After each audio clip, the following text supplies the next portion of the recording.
RBI की monetary policy में gold loan से जुड़े इस ऐलान से गोल्ड लोन कंपनियों के शेयर 7वें आसमान पर पहुंच गए। मणिपुरम फाइनेंस और आईआईएफएल फाइनेंस के शेयरों में जबरदस्त तेजी आई। आरबीआई गवर्नर संजय मल्होत्रा ने मॉनेटरी पॉलिसी पेश करने के बाद मीडिया से बातचीत में कहा कि गोल्ड लोन के लिए लोन टू वैल्यू को 75% से बढ़ाकर 85% करने का फैसला लिया गया है। ये होम लोन के छोटे ग्राहकों के लिए खुशखबरी से कम नहीं है। मल्होत्रा ने कहा कि 2.5 लाख रुपए के गोल्ड लोन के लिए LTV 85% होगा। पहले ये 75% था। इसका मतलब है कि अगर कोई व्यक्ति अचानक पैसे की जरूरत पूरी करने के लिए गोल्ड लोन लेना चाहता है तो उसे अपने गोल्ड पर ज्यादा अमाउंट का लोन मिल सकेगा। इसे एक उदाहरण की मदद से समझ सकते हैं कि मान लीजिए कोई ग्राहक अपनी गोल्ड ज्वेलरी पर लोन लेना चाहता है। उसकी ज्वेलरी की वैल्यू 1 लाख रुपए है, तो अब 75,000 रुपए की जगह उसे 85,000 रुपए लोन मिलेगा। आरबीआई ने गोल्ड लोन के नियमों में कई बदलाव किए हैं।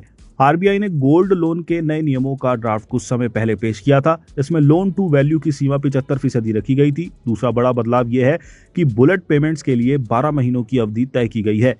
ड्राफ्ट में एनबीएफसी के लिए गोल्ड लोन पोर्टफोलियो की लिमिट तय करने का भी प्रस्ताव है। हाल में आरबीआई ने कहा था कि गोल्ड लोन के नए नियमों में गोल्ड लोन के छोटे ग्राहकों की जरूरतों का ध्यान रखा जाएगा। 2.5 लाख रुपए तक के लोन के लिए LTV को 75% से बढ़ाकर 85% करने का फैसला इसीलिए किया गया है।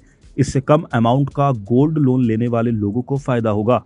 विदेशी ब्रोकरेज फर्म जेफरीज ने आरबीआई के ड्राफ्ट के बारे में कहा था कि इसमें LTV के लिए जो प्रस्ताव है उसे गोल्ड लोन बिजनेस की ग्रोथ पर असर पड़ेगा। अब आरबीआई के गोल्ड लोन के छोटे ग्राहकों को राहत देने के बाद ये चिंता खत्म हो गई है। इसका असर 6 जून को गोल्ड लोन कंपनियों के शेयरों पर दिखा। मणिपुरम फाइनेंस के शेयर 5.64% चढ़कर 247.80 रुपए पर बंद हुए। मुथूट फाइनेंस के शेयर 6.98% की उछाल के साथ 2,454.80 रुपए पर पहुंच गया। आईआईएफएल फाइनेंस के शेयर 5.20% चढ़कर 451.50 रुपए पर बंद हुए।